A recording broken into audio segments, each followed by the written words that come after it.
Welcome to England.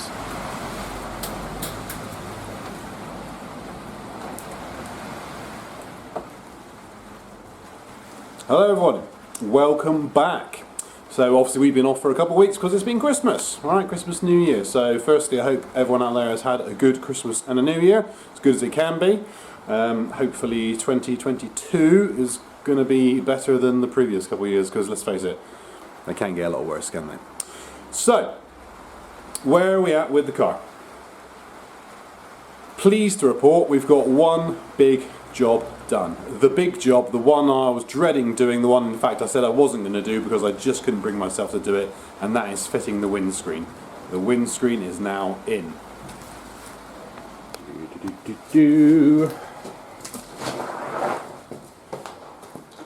We have new glass. So that one is a huge weight off my mind. So a big shout out to Mark Bennett Windscreens, local chap down here in the southwest UK. I had some ridiculous quotes for windscreen fitting. None of the big national companies wanted to touch an old classic like this. I thought it would actually be preferable because it's obviously the rubber seal type rather than the glue-in bonded type. But of course the glue-in bonded types are actually much easier for them to do. They just clean it, splooge a load of goo around it, stick the glass down, and it's done essentially. I know some of them are a bit more complicated than that, but you know, the modern ones are easier. So nobody wants to touch it. The worst quote I had, so I won't name the company, but it's a national windscreen company here in the UK, wanted me to pay £460 for the windscreen fitting, which is just absolutely ludicrous. In the end, like I say, a local chap, Mark Bennett, he came around and did it for me yesterday. He charged me the grand total of £60 for fitting. He did it on his own and he did it in about 20 minutes. You know, what can you say? So for 60 quid he saved me a lot of heartache, so yeah, big shout out to that guy, thank you very much. So the glass is in. So now the glass is in, it means we can also get the wiper blades on, and that is that sort of area, if you like, done. So what else is there to do? So the last job I did before he came was to start going around and bleeding all the brakes out. Now the problem I found was, no matter how much I tried to bleed the brakes, I kept getting air bubbles in them. So the system I'm using is a gravity bleed. So what we've essentially got is a step ladder with the hose cable tied on at the top. The hose obviously goes all the way down to the bottom where it just pokes onto the bleed nipple on the brake caliper. Excuse the noise. Surprise, surprise, it's raining again. It's been raining for about the last, I don't know, 10 years. So the idea being, this hose goes straight down to the caliper. Then obviously as you pump the pedal, it pushes the fluid and any bubbles up. When you release the pedal, the fluid drops back down again, but obviously the bubbles carry on going up. So the bubbles go up, the fluid comes down, and therefore you're not going to get any bubbles back into your caliper when you release the pedal. So nice and simple method. You know, it's not my idea. I had a similar idea, but with a long piece of hose like that, it's much better. So what I found was when I was bleeding the front corner, I'm just going to wait for this rain to stop a moment. No matter how much I tried to bleed this front caliper, I always got air bubbles coming out of it. If I pushed the brake pedal slowly, then it was fine, there was no bubbles. As soon as I pushed on it hard, I'd get a load of bubbles come through. And as there's no brake fluid leaking anywhere else, I have to assume that the master cylinder was letting in air. It's the one I rebuilt back in a previous video in another lifetime. So, you know, it would seem that somehow, whilst it wasn't leaking, when you push it hard, it allows air to come through. So that's no good. So what we've got here, as you can see, we've got our step ladder set up. We've got our hose on it with our brake fluid. Goes down to the caliper. So when you push on the pedal, fluid goes up, the bubbles come up with it, and then gravity will allow the fluid to go down and the bubbles to go up. So it's a gravity bleed system. And I can probably show you here by pushing on the pedal.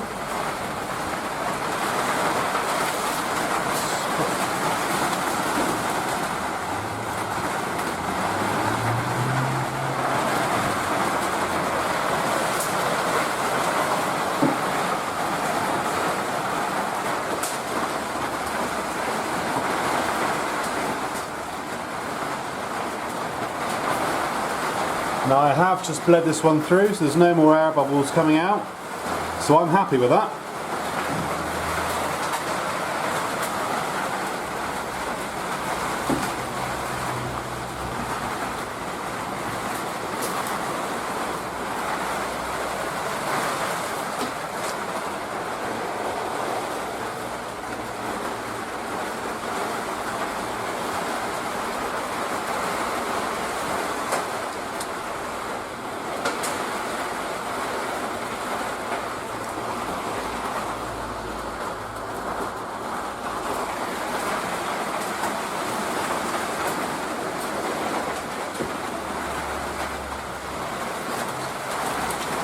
So this is just a test. I'm going to bleed the rear brakes first when I come to do it properly, and then we'll do the front ones last.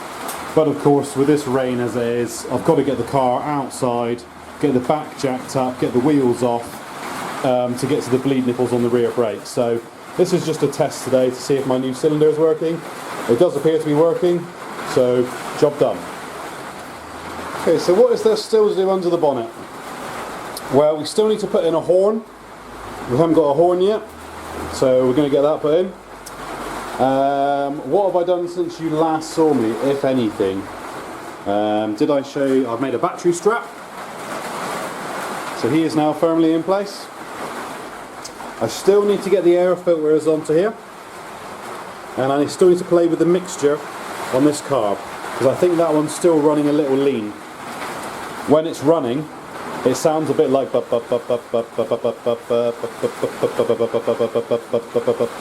which I'm led to believe is a result of lean mixture.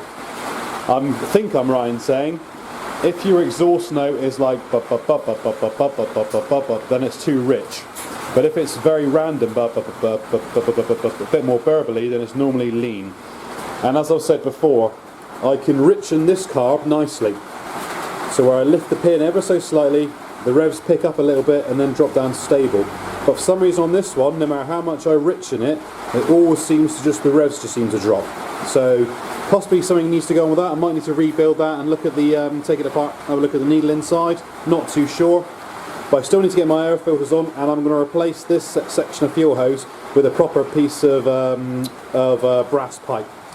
That's only on there temporarily just so I can run the engine up. I didn't want to put that pipe on until I've got the air filters on, so I know exactly how big to make the pipe. So I need to get some bolts for the air filters. I've got the 2 pancake filters to go on there. Once those are on, then I can then use that as a measurement to cut my pipe and get that finished up much more nicely.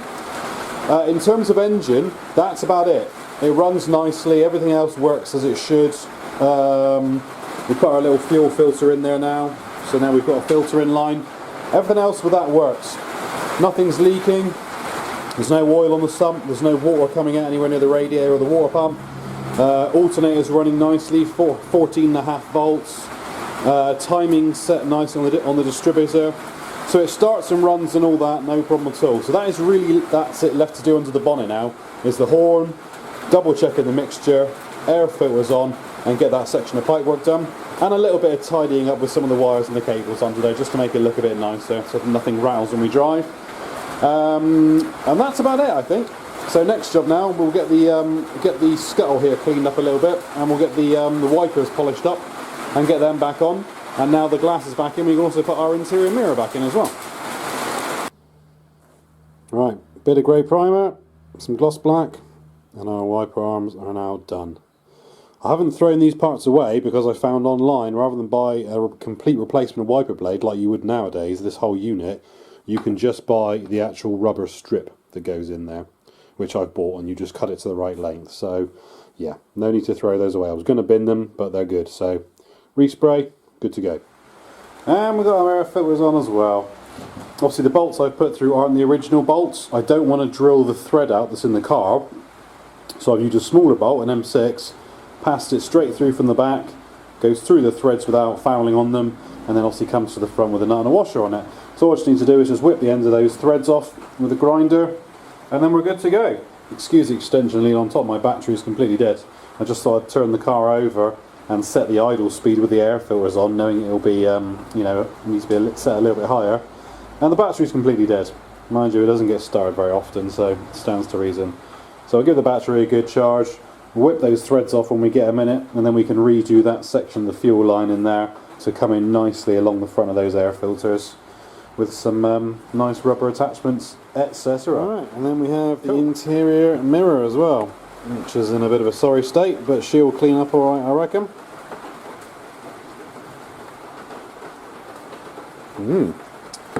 So what you have here is the fitting for it.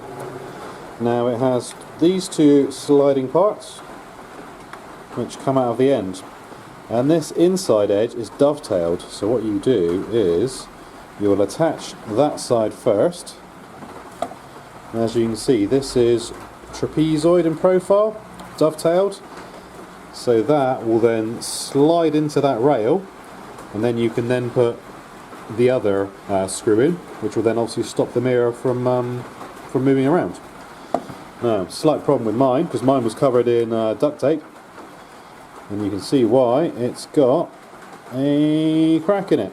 So at some point that's got a crack, the mirror's no doubt fallen out, and they've just whacked a load of tape around it. So I'm going to see if I can get another one of these fittings. If I can get them for a couple quid online, then I will indeed get one, because it will save me having to try and clean this one up. If not, I can actually fix this one quite easily. I got some nice glue down in the workshop, some ABS weld, and that will actually, if I can get that apart and clean the old glue out, that will come up quite nicely. So for the time being, let's just see if we can actually get this mirror nice and clean. And I'm guessing I know why this is broken as well. I've just taken the little arm off the back, and you've got this ball and socket joint on the back of the mirror, and that was stiff as hell. It had corroded a little bit, so I'm guessing at some point someone's tried to adjust the mirror, that's been jammed, and obviously they've just yoinked on it and it snapped the mount. So all we'll do now, spray a bit of PTFE grease in the back of here, and then we'll grab a pair of pliers and we'll just start wiggling the hell out of it, see if we can get it nice and free. That's better.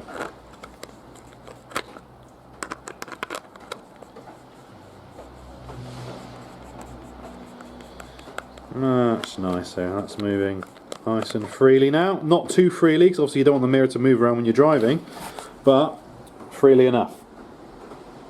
So I'm happy with that. And all we're using for that is some white grease. Spray a bit of grease in there. Oil's a little bit too thin, that's going to work its way out quite quickly, but some nice bit of lithium grease or PTFE grease in there, and yeah, Robert's your father's brother. Right, so now let's try and tackle the glass. Looks a little bit gnarly in the corner, so I'm not sure how well we're going to be able to bring this one up, but we'll give it a go. And there we go. Not too shabby, I don't think. It's me looking at you, looking at me. Lord have mercy. So yeah, it's a little bit in the edge there, where obviously it's either delaminated or it's got wet over time, but I'm not too bothered about that.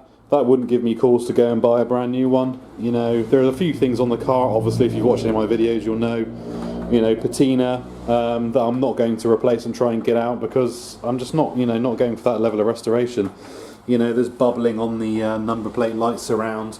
The fuel cap cover was obviously patinaed and rusty. The front bumper has got rust on it, etc, etc. So, you know, we're not trying to make this thing immaculate, brand new, just left the factory, because, you know, I don't want to do that. I want it to look clean and tidy, but I also want it to look its age, if that makes sense. I don't want it to look like a brand new, fresh out the wrapper car. You know, I like the fact that it's a retro and it's a classic, so yeah, a few little, like I say, a few little gnarly bits like that, I don't mind. It gives it a bit of character. So, that's our mirror done. See if we can order a new bracket for it. The, what are they called? Sun visors. I was going to put the sun visors back in. I started working on them on a previous video many moons ago. Taking them apart, cleaning them out, pulled all the old biscuity crap out of them, replaced them with plastic innards. But the truth is, I don't think I'm going to bother putting them back in again, because, well, you don't really need sun visors, do you? Well, you know, I wear sunglasses in the summer for driving, so I don't really need them. And it's a very small windscreen, so I don't want to block up the windscreen by putting the visors on it, because we're never really going to use them. So, and if I do change our minds, I can put them back on. It's not a bother. I've got them down here somewhere. So yeah, we're going to leave the sun visors off, keep the windscreen nice and clear.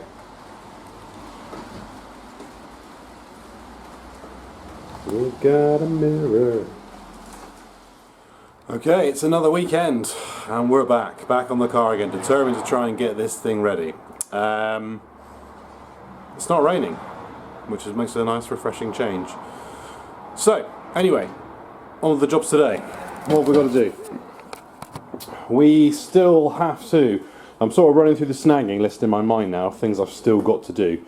I've got to patch a small, not a hole in the exhaust, but where the main tube meets the back box, the main tube isn't quite long enough. It's a stainless steel exhaust, which was made by a company somewhere in the southwest, and it doesn't fit perfectly. It says it's for a Mark IV 1500, but it doesn't fit very well.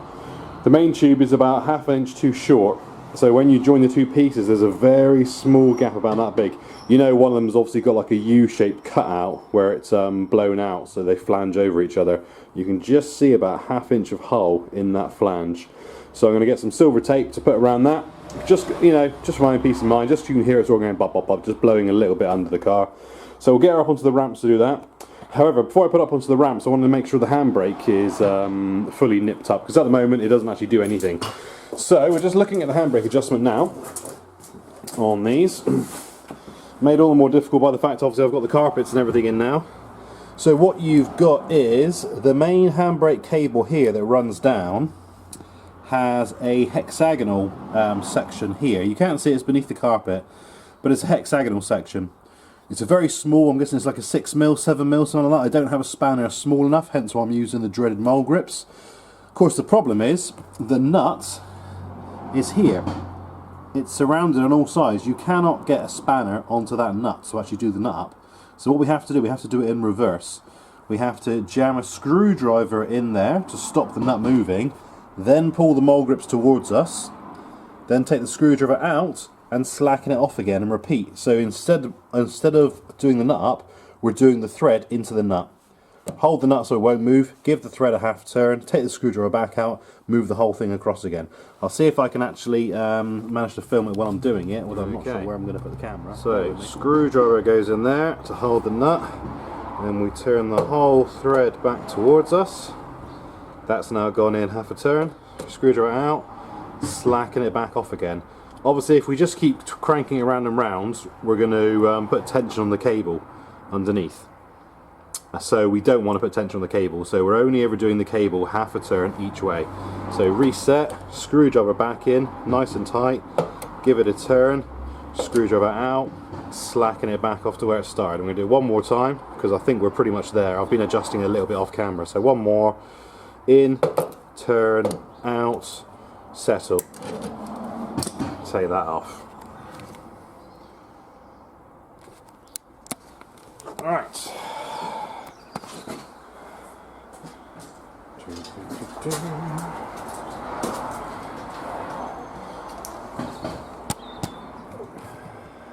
So then what we'll do is, we'll see if we can actually pull the handbrake on, see if we can push the car.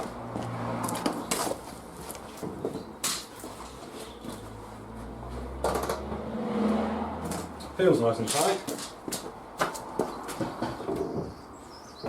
Okay, can still push it. So let's give the handbrake one more click. So now we've pulled it on fully.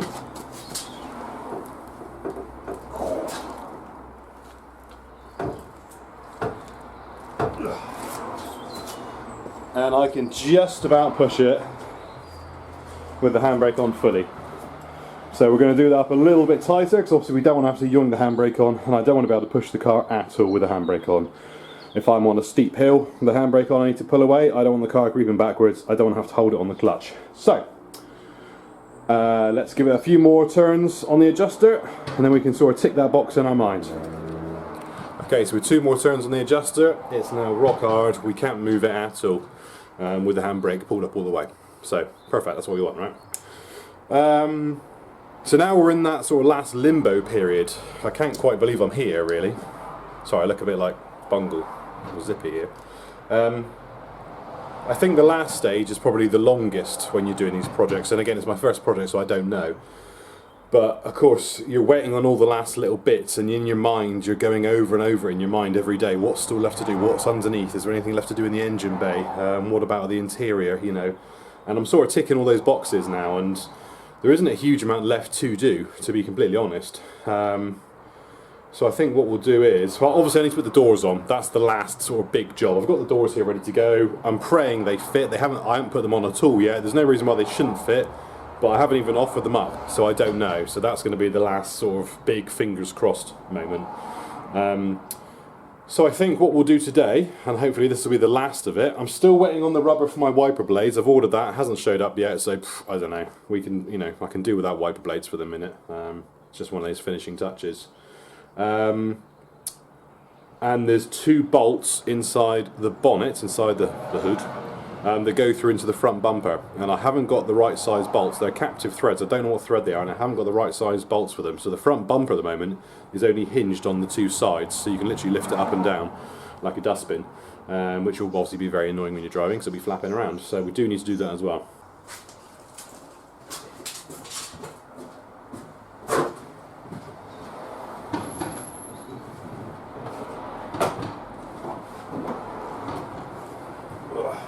Car wasn't designed for even my size.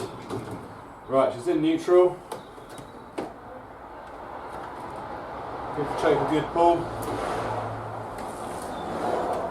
Ignition on the gas, ready to flutter it, and let's go.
Right, moment of truth. Let's see if we can get these doors on. Oh, did I show you my nice new wheels? Can't remember if I did or not. Resprayed, new tyres.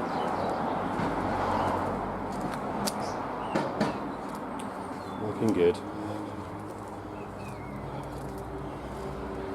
Right, not sure I'm going to do this on my own. Let's see if we can figure it out. Okay, we are halfway there with the passenger door. It's on. It closes, but it doesn't close all the way. No matter how much I try and push it, it doesn't want to close, so I'm guessing it probably just needs adjusting up on the hinges. But we'll have a quick look in the old Haynes manual first of all. Yeah, we have a door.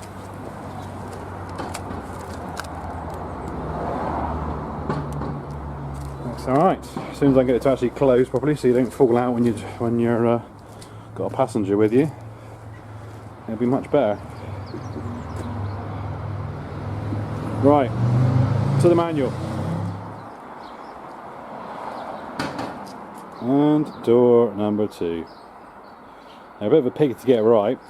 Obviously you've got to adjust them on the plates here, and you've also got to adjust the strike plate on the door, because none of it obviously lines up. That's the different doors from a different car, so it didn't line up perfectly, but they're on.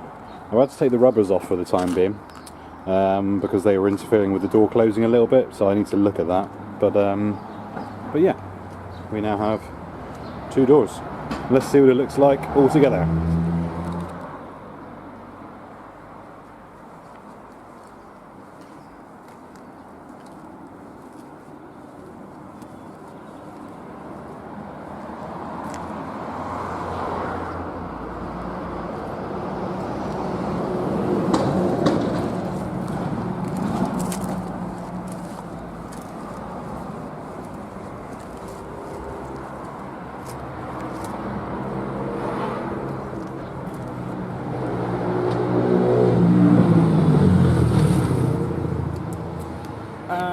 relax. Well, as you can see, that is it pretty much fully done now. I don't know, there isn't a huge amount left to do.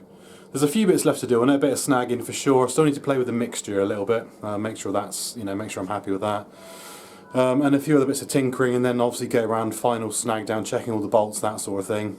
So yeah, there's a few bits to do. It's not finished, but to all intents and purposes, it's finished.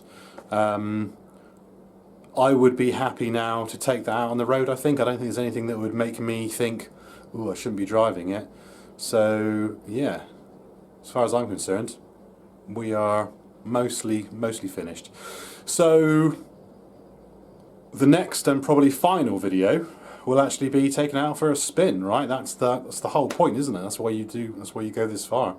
Take it out for a drive. So, if you can bear with me, I'll spend the next couple of weeks snagging down all the little bits and bobs I've got to do. Obviously I've got to wait for my paperwork to come back, make sure it's fully legal, obviously, to be on the road first. And then we'll get it out, we'll take it for a spin, and we'll see what's what. Looking forward to it. So as always, if you've watched any of these videos, thank you very much. I really do appreciate it. Hopefully some of the information's been of help to anyone who's starting on a similar journey to me. Obviously I'm no expert. If you want detailed expert advice on anything to do with cars, don't look to me. This is more of a video diary, just to document my journey from receiving the car to trying to get it to where it is now. And it shouldn't be taken as any kind of informative advice. It's just my journey. But if it helps, great. I'm all for it. Yes. So thank you. And next video, let's get her out on the road. Apologies for the light. I just wanted to have a small addition to the end, which was, let's have a look at a couple pictures of where it came from. Because I appreciate people who have watched it since the first video, if there are any. You'll have a good idea of what it looked like when I got it. But to anyone who hasn't, who's just jumped in at some point or seen this, then rather than go back through the videos, I'll put in a few pictures now of what it looked like when I got it. Thank you. Okay, here is the shell outside at the front of my house, obviously off the chassis. I had to have the chassis in the workshop and have the shell outside because obviously I don't have the space to do both at the same time. You can see it's not in too bad condition. Obviously it's got some red oxide on it, it's got some rust, you can see the floor pans don't look great. But generally there, it doesn't actually look too bad. It looks like a good clean-up will fix it, but this was, this won't tell you the horrors to come, let's put it that way. And this is a picture of the inside. So again, you can see for some reason it's painted red, not too sure why, because the car was originally white. I think the guy started restoring it and probably used whatever paint he had to hand. As you can see, it's a bit rusty, you can see the holes in the floor, everything's wrapped in tape, everything's just dirty, the dashboard looks mouldy and mildewy, it didn't smell good, there was dirt in there. It was raining when I bought the car, so when it arrived on the back of the truck, it was full of water as well. And at this point I'm looking at it again, what the hell have I done? And this is a view down the front, just looking at the front chassis and the wishbones. You can see there a little bit of surface rust there, but nothing too bad. The front bumper outrigger there, you can't tell from the picture, but it's actually painted with white household emulsion. So all that had to come off. And again, it looks in a bit of a sorry state, but it's mostly there, put it that way. Again, at this point I'm thinking a good cleanup's going to fix it and it'll come up amazing, but no. And this is the view of the inside of the engine. So the chap told me the engine was sound, it was running when it went in, it's been kept dry, there's no reason with a bit of tinkering why the engine shouldn't turn straight over. And after trying to rotate the the flywheel by hand, and it only going quarter of a turn and then coming to an abrupt stop, I thought the only thing I can do is to put a bore cam down inside. So I did, I got a little bore scope thing for my mobile phone, stuck it down inside, and this is what I saw, hence why the head is off. Because as you can see by those cylinders, they're absolutely hanging. Cylinders 3 and 4, which is the left hand side of the picture there, aren't too bad, but 2 and 1 are horrific. 1 is the worst. It had no carbs on it and no inlet manifold at all when it was stored, so of course the cylinders were completely open to the elements, and it was in a bit of a windswept damp barn. So whilst he may have had the best of intentions, I don't know, but this took a lot of scrubbing. I had to get in there and work it by hand, scraping the rust out. I spent 2 or 3 days doing it. I did it all by hand because I didn't want to damage it, or any more than it already was. And then with a lot of elbow grease, we managed to clean it up and get it all rotating nice and freely. So a lot of people would have written the engine off, but I like trying to fix things. So yeah, that's where it all started.